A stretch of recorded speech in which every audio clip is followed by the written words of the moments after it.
अस्सलाम वालेकुम शानी जट we log ਦੇ ਤੁਹਾਨੂੰ ਸਾਰਿਆਂ ਨੂੰ ਬਹੁਤ-ਬਹੁਤ ਖੁਸ਼ਾਮਦੀਦ।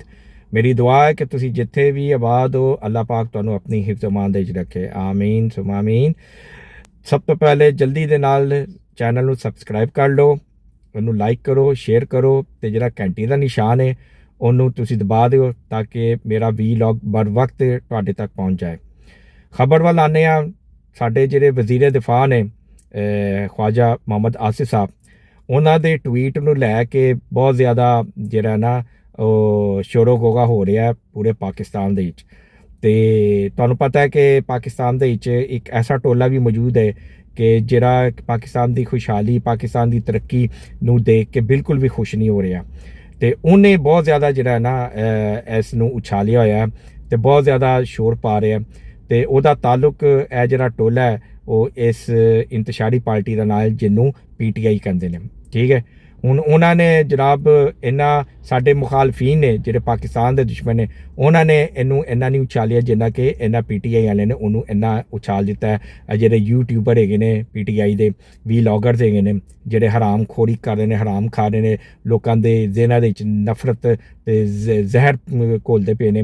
ਇਹ ਉਹ ਲੋਕ ਨੇ ਜਿਹੜੇ ਪਾਕਿਸਤਾਨ ਦੀ ਤਰੱਕੀ ਤੇ ਖੁਸ਼ਹਾਲੀ ਨਹੀਂ ਵੇਖਣਾ ਚਾਹੁੰਦੇ।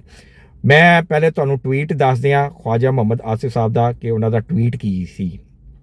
ਹੁਣ ਉਹ ਕਹਿੰਦੇ ਨੇ ਕਿ ਜੀ ਕਿ ਟਵੀਟ ਜਿਹੜਾ ਨਾ ਡਿਲੀਟ ਹੋ ਗਿਆ ਤੇ ख्वाजा ਸਾਹਿਬ ਨੇ ਜਿਹੜਾ ਨਾ ਡਿਲੀਟ ਕਰ ਦਿੱਤਾ। ਟਵੀਟ ਇਹ ਹੈਗਾ ਸੀ ਕਿ ਉਹਨਾਂ ਨੇ ਇਜ਼ਰਾਈਲ, ਹੁਣ ਤੁਹਾਨੂੰ ਸਾਰਿਆਂ ਨੂੰ ਪਤਾ ਕਿ ਅਸੀਂ ਇਜ਼ਰਾਈਲ ਨੂੰ ਐਕਸੈਪਟ ਨਹੀਂ ਕਰਦੇ। ਠੀਕ ਹੈ, ਤੇ ਇਜ਼ਰਾਈਲ ਨੂੰ ਅਸੀਂ ਸਮਝਦੇ ਹਾਂ ਕਿ ਯੂਰਪ ਦਾ ਜਿਹੜਾ ਹੈਗਾ ਨਾ ਨਾਜਾਇਜ਼ ਬੱਚਾ ਹੈ। ਹੁਣ ਕਾਇਦ ਆਜ਼ਮ ਮੁਹੰਮਦ ਅਲੀ ਜਿਨਾਹ ਸਾਹਿਬ ਜਿਹੜੇ ਨੇ ਉਹ ਆਪਣੀ ਜ਼ਿੰਦਗੀ ਦੇ ਵਿੱਚ ਇਹ ਕਹਿ ਕੇ ਗਏ ਨੇ ਕਿ ਇਜ਼ਰਾਈਲ ਯੂਰਪ ਦਾ ਨਾਜਾਇਜ਼ ਬੱਚਾ ਹੈਗਾ। ਤੇ ਉਹ ਹਰ ਮੁਹਿੱਬੇ ਵਤਨ ਪਾਕਿਸਤਾਨੀ ਜਿਹੜਾ ਕਿ ਪਾਕਿਸਤਾਨੀ ਹੈ ਉਹ ਵੀ ਉਸੇ ਗੱਲ ਨੂੰ ਹੀ ਲੈ ਕੇ ਚੱਲੇਗਾ ਜਿਹੜੀ ਗੱਲ ਸਾਡੇ ਬਾਨੀਏ ਪਾਕਿਸਤਾਨ ਨੇ ਕੀਤੀ ਹੈ, ਕਾਇਦ ਆਜ਼ਮ ਮੁਹੰਮਦ ਅਲੀ ਜਿਨਾਹ ਨੇ, ਕਿ ਇਜ਼ਰਾਈਲ ਯੂਰਪ ਦਾ ਨਾਜਾਇਜ਼ ਬੱਚਾ ਹੈਗਾ।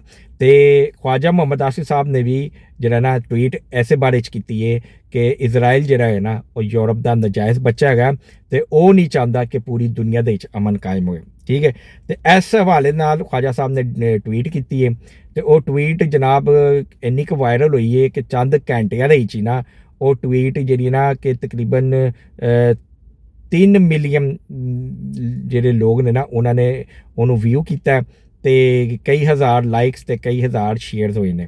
ਠੀਕ ਹੈ, ਰੀਪੋਸਟ ਹੋਈ ਨੇ ਤੇ ਮੈਸੇजेस ਵੀ ਬਹੁਤ ਹੋਏ ਨੇ ਉਸ ਟਵੀਟ ਤੇ ਉਸ ਟਵੀਟ ਨੂੰ ਲੈ ਕੇ ਜਨਾਬ ਜਿਹੜਾ ਇਜ਼ਰਾਈਲ ਦਾ ਵਜ਼ੀਰ ਆਜ਼ਮ ਦਾ ਜਿਹੜਾ ਸਪੋਕਸ ਪਰਸਨ ਹੈਗਾ ਉਹਨੇ ਬੜਾ ਖੱਪ ਪਾਈ ਕਿ ਜੀ ਕਿ ਇਹ ਦੇਖੋ ਪਾਕਿਸਤਾਨ ਨੇ ਕਿਸ ਤਰ੍ਹਾਂ ਦਾ ਬਿਆਨ ਦਿੱਤਾ ਹੈ, ਇਹ ਕਾਬਲੇ ਮੁਜ਼ੰਮਤ ਹੈ ਤੇ ਫਲਾਣਾ ਟਮਕਾਣਾ। ਠੀਕ ਹੈ, ਤੇ ਇਹਦੀ ਅਸੀਂ ਮੁਜ਼ੰਮਤ ਕਰਦੇ ਹਾਂ ਤੇ ਅਸੀਂ ਇਹ ਜਿਹੜਾ ਨਾ ਇਸ ਚੀਜ਼ ਨੂੰ ਪਸੰਦ ਨਹੀਂ ਕਰਦੇ। ਹੁਣ ਤੁਸੀਂ ਇਹ ਦੇਖੋ ਕਿ ਵਜ਼ੀਰ ਆਜ਼ਮ ਦਾ ਜਿਹੜਾ ਸਪੋਕਸ ਪਰਸਨ ਹੈ ਇਜ਼ਰਾਈਲ ਦੇ, ਉਹਨੇ ਇਸ ਚੀਜ਼ ਨੂੰ ਉਛਾਲਿਆ। ਠੀਕ ਹੈ, ਤੇ ਉਹਨੂੰ ਲੈ ਕੇ ਕੌਣ ਚੱਲ ਪਏ? ਇਹ ਯੂਥੀਏ। ਠੀਕ ਹੈ, ਤੇ ਮੂਦੀਏ ਤੇ ਯਹੂਦੀਏ, ਇਹਨਾਂ ਨੇ ਜਨਾਬ ਇਸ ਚੀਜ਼ ਨੂੰ ਇੰਨਾ ਪ੍ਰਵੋਕ ਕੀਤਾ, ਇੰਨਾ ਉਭਾਰਿਆ ਕਿ ਲੋ ਜੀ ਉਹ ਟਵੀਟ ਜਿਹੜੀ ਸੀ ਨਾ ਉਹ ਘੰਟੇ ਦੇ ਵਿੱਚ ਇੰਨੀ ਵਾਇਰਲ ਹੋ ਗਈ, ਇੰਨੀ ਕੁ ਉੱਤੇ ਚਲੀ ਗਈ ਕਿ ਉਹਨੂੰ ਬੜੇ ਜ਼ਿਆਦਾ ਲਾਈਕਸ ਵੀ ਮਿਲੇ ਤੇ ਬਹੁਤ ਜ਼ਿਆਦਾ ਰੀਪੋਸਟਾਂ ਵੀ ਹੋਈਆਂ ਨੇ। ਹੁਣ ਮੈਂ ਤੁਹਾਨੂੰ ਸਿਰਫ ਇੰਨਾ ਦੱਸਣਾ ਇੱਥੇ ਕਿ ਇਜ਼ਰਾਈਲ ਜਿਹੜਾ ਹੈ ਨਾ, ਜਿਹੜਾ ਕਿ ਪੂਰੀ ਦੁਨੀਆ ਦੇ ਵਿੱਚ ਜੰਗ ਚਾਹੁੰਦਾ, ਪੂਰੀ ਦੁਨੀਆ ਦੇ ਵਿੱਚ ਤਮਾਸ਼ਾ ਚਾਹੁੰਦਾ, ਪੂਰੀ ਦੁਨੀਆ ਦੇ ਵਿੱਚ ਅੱਗ ਲਾ ਰਿਹਾ, ਉਹ ਨਹੀਂ ਚਾਹੁੰਦਾ ਕਿ ਜੀ ਕਿ ਪਾਕਿਸਤਾਨ ਦੇ ਵਿੱਚ ਅਮਨ ਕਾਇਮ ਹੋਏ। ਉਹ ਨਹੀਂ ਚਾਹੁੰਦਾ ਕਿ ਪਾਕਿਸਤਾਨ ਐਸਾ ਮੁਲਕ ਬਣ ਕੇ ਉਭਰੇ ਕਿ ਜਿਹਦੇ ਵਿੱਚ ਆਲਮੇ ਅਕਵਾਮ ਦੇ ਫੈਸਲੇ ਹੋਇਆ ਕਰਨ। ਇਹ ਦੇਖੋ ਅੱਜ ਜੁਮਾਤੁਲ ਮੁਬਾਰਕ ਹੈ ਤੇ ਅੱਜ ਇਨਸ਼ਾਅੱਲਾ ਤਾਲਾ ਸਾਰੇ ਜਿੰਨੇ ਵੀ ਹੈਗੇ ਨੇ ਅਮਰੀਕਾ ਤੋਂ ਆ ਰਹੇ ਨੇ, ਈਰਾਨ ਤੋਂ ਆ ਰਹੇ ਨੇ, ਉਹ ਇੱਥੇ ਲੈਂਡ ਕਰਨਗੇ, ਪਹੁੰਚਣਗੇ ਤੇ ਕੱਲ ਸੈਟਰਡੇ ਨੂੰ ਇਨਸ਼ਾਅੱਲਾ ਤਾਲਾ ਜਿਹੜਾ ਨਾ ਇਹਨਾਂ ਦੇ ਮੁਜ਼ਾਕਰਾਤ ਸ਼ੁਰੂ ਹੋ ਜਾਣਗੇ। ਹੁਣ ਪਾਕਿਸਤਾਨ ਦੇ ਦੁਸ਼ਮਣ ਜਿਹੜੇ ਨੇ ਉਹਨਾਂ ਦੇ ਸੀਨਿਆਂ ਦੇ ਵਿੱਚ ਜਿਹੜੀ ਨਾ ਉਹ ਮੂੰਗ ਜਲੀ ਜਾ ਰਹੀ ਹੈ। ਉੱਥੇ ਇੰਡੀਆ ਦੇ ਵਿੱਚ ਮਾਤਮ ਬਰਪਾ ਹੋਇਆ, ਇਜ਼ਰਾਈਲ ਦੇ ਵਿੱਚ ਮਾਤਮ ਹੋ ਰਿਹਾ ਤੇ ਪਾਕਿਸਤਾਨ ਦੇ ਵਿੱਚ ਇਹ ਜਿਹੜੇ ਆਪਣੇ ਇੰਤਸ਼ਾਰੀ ਟੋਲਾ, ਇਹ ਜਿਹੜੇ ਯਹੂਦੀਏ ਯੂਥੀਏ ਨੇ, ਇਹਨਾਂ ਨੇ ਜਿਹੜਾ ਨਾ ਖੱਪ ਰੌਲਾ ਪਾਇਆ ਹੋਇਆ, ਇਹਨਾਂ ਨੇ ਜਿਹੜਾ ਨਾ ਕਿ ਤਮਾਸ਼ਾ ਖੜਾ ਕੀਤਾ ਹੋਇਆ ਕਿ ਲੋ ਜੀ ਖਵਾਜਾ ਸਾਹਿਬ ਨੇ ਕੀ ਟਵੀਟ ਕਰ ਦਿੱਤੀ ਹੈ, ਇਹ ਨਹੀਂ ਕਰਨਾ ਚਾਹੀਦਾ ਸੀ ਤੇ ਉਹ ਨਹੀਂ ਕਰਨਾ ਚਾਹੀਦਾ। ਹੁਣ ਤੁਸੀਂ ਆਪ ਹਿਸਾਬ ਲਾ ਲਓ ਇਹਨਾਂ ਦੀ ਮੁਹਿੱਬੁਲ ਵਤਨੀ ਦੇ ਉੱਤੇ, ਤੁਸੀਂ ਹੁਣ ਆਪ ਸਵਾਲ ਉਠਾਓ ਕਿ ਇਹਨਾਂ ਦੀ ਮੁਹਿੱਬੁਲ ਵਤਨੀ ਪਾਕਿਸਤਾਨ ਨਾਲ ਹੋਣੀ ਚਾਹੀਦੀ ਹੈ ਕਿ ਇਜ਼ਰਾਈਲ ਨਾਲ ਹੋਣੀ ਚਾਹੀਦੀ, ਕਿ ਉਹ ਜਿਹੜਾ ਵਜ਼ੀਰ ਆਜ਼ਮ ਦਾ ਸਪੋਕਸਪਰਸਨ ਹੈਗਾ ਕਿ ਉਹਦੇ ਮੈਸੇਜ ਨੂੰ ਇਹਨਾਂ ਨੂੰ ਇੰਡੋਰਸ ਕਰਨਾ ਚਾਹੀਦਾ ਕਿ ਖਵਾਜਾ ਆਸਿਫ ਸਾਹਿਬ ਦੇ ਟਵੀਟ ਨੂੰ ਇੰਡੋਰਸ ਕਰਨਾ ਚਾਹੀਦਾ। ਇਹ ਫੈਸਲਾ ਹੁਣ ਤੁਸੀਂ ਆਪ ਕਰੋ। ਅੱਛਾ, ਹੁਣ ਗੱਲ ਰਹਿ ਗਈ ਕਿ ਜੀ ਕਿ ਇਹ ਟਵੀਟ ਜਿਹੜੀ ਹੈ ਡਿਲੀਟ ਕਿਉਂ ਹੋਈ ਹੈ, ਖਵਾਜਾ ਸਾਹਿਬ ਨੇ ਡਿਲੀਟ ਕਿਉਂ ਕਰ ਦਿੱਤੀ। ਲੋ ਜੀ, ਮੈਂ ਤੁਹਾਨੂੰ ਬਿਲਕੁਲ ਜਿਹੜਾ ਨਾ ਤਹਿਕੀਕ ਕਰਕੇ ਦੱਸ ਰਿਹਾ, ਹਰ ਜ਼ਾਵੀਏ ਤੋਂ ਤਹਿਕੀਕ ਕੀਤੀ ਹੈ ਤੇ ਹਰ ਇੱਕ ਕੋਲੋਂ ਪੁੱਛ ਪਛਾ ਕੇ ਤੇ ਫਿਰ ਹੁਣ ਮੈਂ ਤੁਹਾਨੂੰ ਜਿਹੜਾ ਨਾ ਉਹਦੇ ਹਕਾਇਕ ਸਾਹਮਣੇ ਰੱਖ ਰਿਹਾ ਕਿ ਖਵਾਜਾ ਸਾਹਿਬ ਨੇ ਉਹਨੂੰ ਡਿਲੀਟ ਨਹੀਂ ਕੀਤਾ। ਟਵੀਟ ਅਕਾਊਂਟ ਜਿਹੜਾ ਇੱਕ ਟਵਿੱਟਰ ਹੈਗਾ ਨਾ ਐਪ, ਉਹਦੇ ਵਿੱਚ ਇੱਕ ਫੰਕਸ਼ਨ ਹੈਗਾ ਗਰੋਕ ਦਾ, ਜਿਹੜਾ ਕਿ ਇੰਟਰੋਡਿਊਸ ਕਰਾਇਆ ਐਲੋਨ ਮਸਕ ਨੇ, ਤੇ ਐਲੋਨ ਮਸਕ ਦੀ ਇਹ ਜਿਹੜੀ ਇਜਾਦ ਕਰਦਾ ਗਰੋਕ ਹੈ, ਉਹਦੇ ਵਿੱਚ ਤੁਸੀਂ ਕੋਈ ਵੀ ਚੀਜ਼ ਪਾਉਂਦੇ ਨਾ, ਕੋਈ ਵੀ ਸਵਾਲ ਪੁੱਛਦੇ ਤਾਂ ਉਹਦਾ ਤੁਹਾਨੂੰ ਫੌਰਨ ਜਵਾਬ ਦਿੰਦਾ ਹੈ।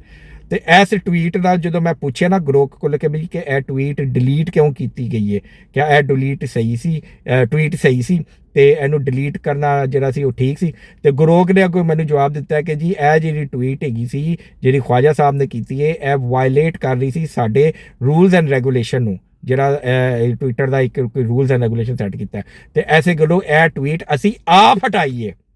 ਟਵਿੱਟਰ ਦੇ ਜਿਹੜਾ ਹੈਂਡਲਰ ਹੈ, ਟਵਿੱਟਰ ਦਾ ਜਿਹੜਾ ਮਾਲਕ ਹੈ, ਉਹਨੇ ਆਪ ਇਹ ਟਵੀਟ ਹਟਾਈਏ, ਖਵਾਜਾ ਆਸਿਫ ਨੇ ਡਿਲੀਟ ਨਹੀਂ ਕੀਤਾ, ਠੀਕ ਹੈ। ਤੇ ਲਿਹਾਜ਼ਾ ਜਿਹੜੇ ਇਸ ਟਾਈਮ ਖਵਾਜਾ ਆਸਿਫ ਸਾਹਿਬ ਨੂੰ ਗੱਲਾਂ ਕਰ ਰਹੇ ਨੇ, ਖਵਾਜਾ ਆਸਿਫ ਸਾਹਿਬ ਦੀ ਕਿਰਦਾਰ ਕਸ਼ੀ ਕਰ ਰਹੇ ਨੇ ਜਾਂ ਇਹ ਕਰ ਰਹੇ ਨੇ ਕਿ ਜੀ ਜੇ ਤੁਸੀਂ ਇੰਨੇ ਹੀ ਬਹਾਦਰ ਸੀ ਤਾਂ ਫਿਰ ਡਿਲੀਟ ਕਿਉਂ ਕੀਤਾ, ਤੇ ਉਹਨਾਂ ਵਾਸਤੇ ਸਿਰਫ ਮੇਰਾ ਇੰਨਾ ਜਵਾਬ ਹੈ ਕਿ ਖਵਾਜਾ ਸਾਹਿਬ ਦਾ ਵਿੱਚ ਕੋਈ ਅਮਲ ਦਖਲ ਨਹੀਂ ਹੈ। ਉਹ ਟਵੀਟ ਨੂੰ ਡਿਲੀਟ ਕੀਤਾ, ਹਟਾਇਆ, ਤੇ ਟਵਿੱਟਰ ਦੇ ਜਿਹੜੇ ਮਾਲਕ ਨੇ, ਜਿਹੜੇ ਉੱਥੇ ਬੈਠੇ ਨੇ ਐਡਮਿਨਿਸਟ੍ਰੇਟਰ, ਉਹਨਾਂ ਨੇ ਹਟਾਇਆ ਕਿਉਂਕਿ ਇਹ ਉਹਨਾਂ ਦੇ ਰੂਲਸ ਐਂਡ ਰੈਗੂਲੇਸ਼ਨ ਨੂੰ ਵਾਇਲੇਟ ਕਰ ਰਿਹਾ ਸੀ। ਤੇ ਤੁਹਾਨੂੰ ਪਤਾ ਹੈ ਕਿ ਐਲੋਨ ਮਸਕ ਜਿਹੜਾ ਉਹ ਇਜ਼ਰਾਈਲ ਦਾ ਕਿੰਨਾ ਵੱਡਾ ਸਪੋਰਟਰ ਹੈਗਾ, ਠੀਕ ਹੈ। ਤੇ ਲਿਹਾਜ਼ਾ ਜਿਹੜੀ ਗੱਲ ਇਜ਼ਰਾਈਲ ਦੇ ਖਿਲਾਫ ਕੀਤੀ ਜਾਏ ਉਹ ਉਹਨੂੰ ਕਿਸ ਤਰ੍ਹਾਂ ਇੰਡੋਰਸ ਕਰੇਗਾ, ਕਿਹਨੂੰ ਕਿਸ ਤਰ੍ਹਾਂ ਉਹਨੂੰ ਅੱਛਾ ਸਮਝੇਗਾ। ਤੇ ਲਿਹਾਜ਼ਾ ਉਹਨੇ ਐਸੇ ਗੱਲੋਂ ਕਿ ਜਿਹੜੀ ਚੀਜ਼, ਜਿਹੜੀ ਟਵੀਟ ਜਿਹੜੀ ਹੈ ਕਿ ਉਹਦੇ ਖਿਲਾਫ ਜਾ ਰਹੀ ਹੈ, ਤੇ ਲਿਹਾਜ਼ਾ ਉਹਨੇ ਉਹਨੂੰ ਡਿਲੀਟ ਕਰ ਦਿੱਤਾ।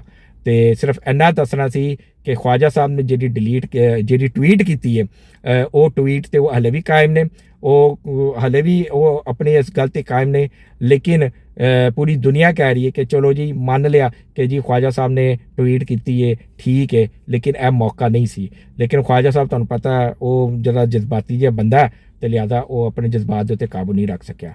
ਲਿਹਾਜ਼ਾ ਇਸ ਚੀਜ਼ ਨੂੰ ਤੁਸੀਂ ਆਪਣੇ ਰਿਕਾਰਡ ਤੇ ਲੈ ਆਓ ਕਿ ਟਵੀਟ ਖਵਾਜਾ ਆਸਿਫ ਵੱਲੋਂ ਜ਼ਰੂਰ ਹੋਈ ਹੈ, ਲੇਕਿਨ ਡਿਲੀਟ ਖਵਾਜਾ ਆਸਿਫ ਵੱਲੋਂ ਨਹੀਂ ਹੋਈ। ਇਹ ਟਵਿੱਟਰ ਦੇ ਜਿਹੜੀ ਐਡਮਿਨਿਸਟ੍ਰੇਟਰ ਹੈਗੀ ਹੈ, ਇਹ ਉਹਨਾਂ ਨੇ ਕੀਤੀ ਹੈ। ਬਸ ਇੰਨੀ ਖਬਰ ਦੱਸਣੀ ਸੀ। ਮੈਨੂੰ ਉਮੀਦ ਹੈ ਕਿ ਤੁਸੀਂ ਜਿਹੜਾ ਨਾ ਕਿ ਝੂਠ ਦੇ ਪਿੱਛੇ ਨਹੀਂ ਲੱਗੋਗੇ ਤੇ ਸੱਚ ਦੇ ਪਿੱਛੇ ਲੱਗੋਗੇ ਤੇ ਸੱਚ ਜਾਣ ਕੇ ਜਿਓਗੇ। ਤੇ ਇਸ ਨਾਰੇ ਦੇ ਨਾਲ ਮੈਂ ਆਪਣੇ ਇਸ ਵੀਡੀਓ ਨੂੰ ਖਤਮ ਕਰਨਾ ਕਿ ਪਾਕਿਸਤਾਨ ਹਮੇਸ਼ਾ ਜ਼ਿੰਦਾਬਾਦ।